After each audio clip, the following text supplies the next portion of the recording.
নমস্কাৰ, মই আছো এতিয়া ঢেকিয়াজুলি। কি জেগা হয়? বালুকঝাৰত। ফেটি খাপ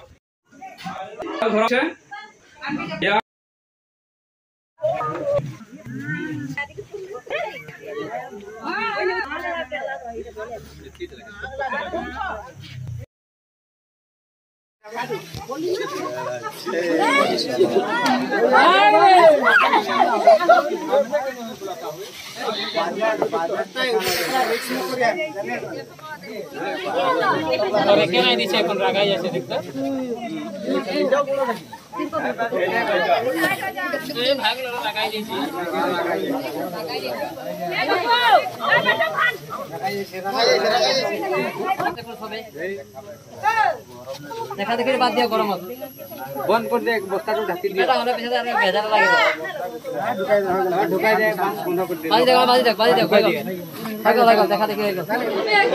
চাব পাৰিছে ইয়াক মাৰিছে নেকি?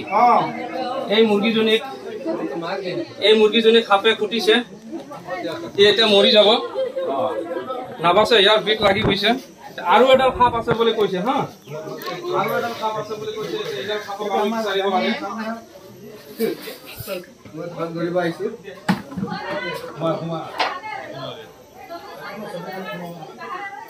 কোন কথা করছি যে পয়সা সব দিচ্ছে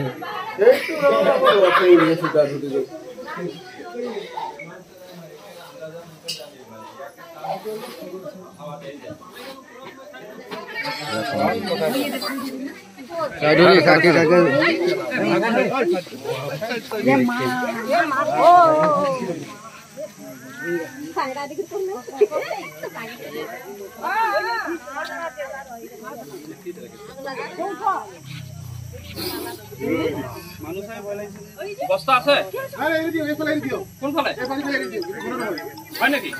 ঠিকে আছে, এৰি দিলে আৰু ভাল কথা। মই এৰি দিলে আৰু ভাল হে, দিব নালাগে মোক।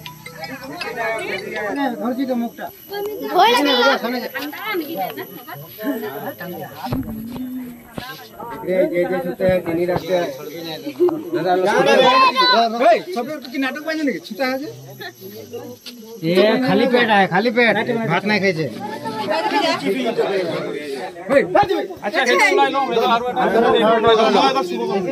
এটা ঘুমাই লও, এটা ঘুমাই থৈ লওঁ। ভাল বস্তা নাই সেইটো ওলাই যাব। এই যে সৰু এটা ফুটা আছে, এইটো ফুটাৰে ডাঙৰ কৰি পেলাই ওলাই যাব। ভাল বস্তা তলফালে ফুটা সৰু এটা ফুটা আছে, ডাঙৰ কৰি নাহিলেও হয়। কাৰণ ঘৰৰ ভিতৰত থাকিলে কি হয়, কৰবাত নাই কৰবাত লুকাই থাকে, পোৱা যায় আহি পেলাই। ইমান দূৰৰ পৰা আহি পেলাই যদি দেখা পাইছে কৰবাত ওলাই গুচি গৈছে, ইমান দূৰত আহি পেলাইতো আৰু বেকাৰ নাপাম নহয়। বেকাৰ কৈছে যে নাই আছে ভিতৰত, এইকাৰণেহে ওলাই আহিছো। আৰু সদায় মনত ৰাখিব এটা কথা যে সাপ বিলাক যেতিয়া ঘৰৰ ভিতৰত সোমাব, মুৰ্গীৰ গঁৰালত, হাঁহৰ গঁৰালত, গোহালিত সোমাব, তেতিয়াই ফোন কৰিব। এনে আপোনাৰ বাৰীত সাপ দেখা পাইছে, দেখা পাই পেলাই ফোন কৰি দিছে, নকৰিব। কাৰণ বাৰীততো সাপ থাকিবই। আৰু যিবিলাক নেকি বিষাক্ত সাপ নহয়, এই ফেটি সাপৰ বাহিৰে যিবিলাক অন্য সাপ আছে, সেইবিলাক বিষাক্ত নহয়।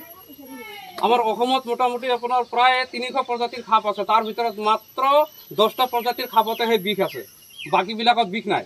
কিন্তু তথাপিও আমি সাপ দেখিলে ভয় কৰোঁ। তথাপিও আমি সাপ চালে ভয় কৰোঁ। গতিকে এই ফেটি সাপৰ বাহিৰে আৰু ৰাতি যে ওলাই হালধীয়া আৰু কলা, সেই সাপটোহে বিষাক্ত। আৰু এই সাপটো ইয়াতকৈ বেছি বিষাক্ত হ'ল সেইটো। কিন্তু বাকী সাপ বিলাকত বিষ নাই। কিন্তু তথাপিও মানুহে সব সাপতে ভয় কৰে।